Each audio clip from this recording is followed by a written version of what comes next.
ఒక చిన్న స్టోరీ విందామా? ఒక అబ్బాయి తన తాతయ్య దగ్గరికి వెళ్ళి, తాతయ్య, లైఫ్ లో గొప్పవాడు అవ్వాలంటే ఏం చేయాలి అని అడిగాడంట. అప్పుడు ఆ తాతయ్య తన దగ్గరున్న 2 మొక్కలు తీసుకొచ్చి ఒకటి ఇంట్లో, ఇంకొకటి బయట పెరట్లో నాటాడంట. ఇప్పుడు చెప్పు, రెండిట్లో ఏది బాగా పెరుగుతుంది అనుకుంటున్నావు అని అడిగాడంట.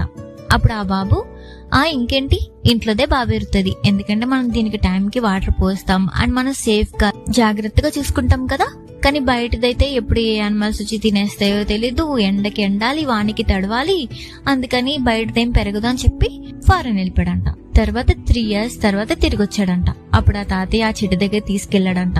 ఇంట్లో చెట్టును చూసి అబ్బాయి చాలా హ్యాపీ ఫీల్ అయ్యాడంట. అది చాలా పెద్దగా అయిపోయిందంట. తర్వాత పెరటిలో ఉన్న చెట్టు దగ్గరికి తీసుకెళ్లాడంట. అది చూసి అబ్బాయి చాలా షాక్ అయ్యాడంట.